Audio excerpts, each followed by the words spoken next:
அக்யூஸ்லி செய்யலாமா? வாங்க அதை எப்படி செய்யுதுன்னு பார்க்கலாம். ரொம்பவே டேஸ்டியாக இருக்கும். அதுக்கு வந்து ஒரு கடாய் வச்சுட்டு ஒரு டம்ளர் ஒரு ஆளாக்கு அளவுக்கு அரிசி எடுத்துருக்கேன். நம்ம சாப்பாட்டு அரிசி தான், புழுங்கல் அரிசி. நல்லா வந்து வறுத்துக்கோங்க. இந்த மாதிரி நம்ம கஞ்சிக்கெலாம் வறுக்கும் இல்லையா, அதே மாதிரி தான்.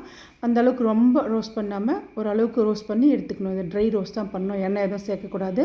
சேர்த்துட்டு உடனே வந்து கழுவி எடுத்து வச்சுருங்க. இதை நம்ம வந்து ஊரெல்லாம் வைக்கக்கூடாது. இதை கழுவி எடுத்து வச்சுட்டு அப்போயே சமைக்க ஆரம்பிச்சிடணும். அதுக்கு மாதிரி கழுவிட்டு தண்ணி எடுத்து வச்சுருங்க.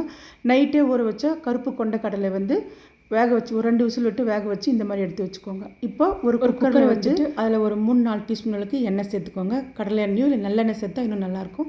அது கூடவே 1 டீஸ்பூன் அளவுக்கு கடுகு, உளுத்தம்பருப்பு, கடலைப்பருப்பு சேர்த்துட்டு நல்லா ஒரு கோல்டன் ப்ரௌன் வரட்டும். அதுக்கப்புறமா ஒரு கொத்து கருவேப்பிலை சேர்த்துட்டு ஒரு 2 கைப்பிடி அளவுக்கு சின்ன வெங்காயம் அதையும் சேர்த்துக்கோங்க. சேர்த்துட்டு நல்லா கலந்து கொடுத்துட்டு இப்போ 1.5 டீஸ்பூன் அளவுக்கு இஞ்சி பூண்டு விழுது சேர்க்குறேன். அதையும் சேர்த்துட்டு நல்லா கலந்து கொடுத்துக்கோங்க. இப்போ வந்து தேவையான அளவுக்கு உப்பு இப்போ கொஞ்சம் சேர்த்துக்கலாம். வெங்காயம்லாம் வதங்கட்டும். அதுக்கப்புறமா பார்த்து சேர்த்துக்கலாம்.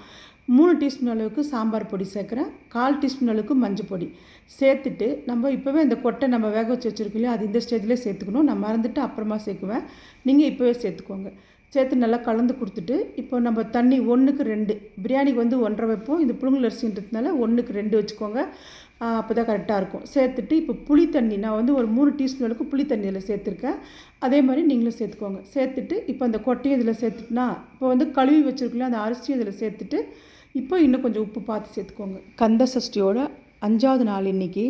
இந்த விரதம் இருக்குது 6 நாளும் இருக்க முடிஞ்சால் இருக்கிறவங்க ரொம்ப புண்ணியம் பண்ணுவாங்க. அவங்களுக்கு என்னோட வாழ்த்து சேர்த்துக்கோங்க. வாயில் டேஸ்ட் பண்ணி பார்த்துட்டு அதுக்கப்புறம் கொஞ்சமாக கொத்தமல்லி தூவிட்டு நம்ம கழுவி வச்சுருக்கோம் இல்லையா, ஊற வைக்கக்கூடாது. கழுவி வச்ச அரிசி வந்து இது கூட சேர்த்துட்டு நல்லா ஒரு கொதி வந்த உடனே குக்கரை மூடி 3 விசில் மீடியம் ஃப்ளேமில் வச்சு எடுத்துக்கோங்க.